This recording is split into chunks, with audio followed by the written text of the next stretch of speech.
Have you ever faced a moment when someone you love was in danger and you had to decide, do I step up and fight for them, even if it's risky?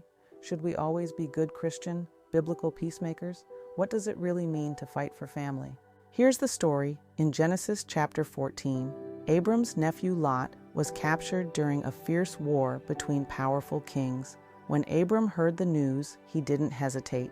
He gathered 318 trained men from his household and pursued the enemy through the night. Using smart tactics, Abram and his allies defeated the much larger army, rescuing Lot, his family, and all their possessions.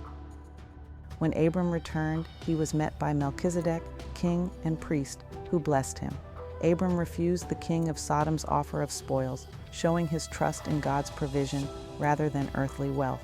This wasn't just a military victory, it was a powerful picture of loyalty, courage, and faith in action. God promised Abram, "Anyone that harms you is harming me, and I will defend."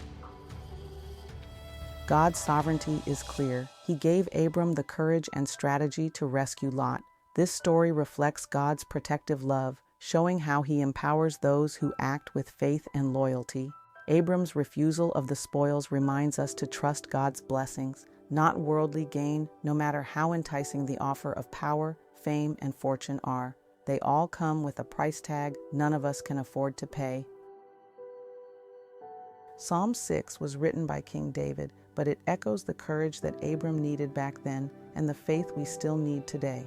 Psalm 6 expresses deep trust in God during distress, believing that God hears our cry and our prayers and will defeat our enemies either for us or with us.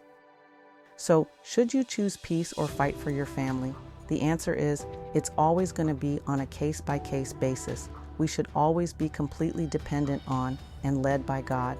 God may tell you to show up fully prepared for the war, and you don't even have to fight the battle. The point is to always be ready to step out in faith, trusting God's strength, acting with courage and love, even when the odds seem against you.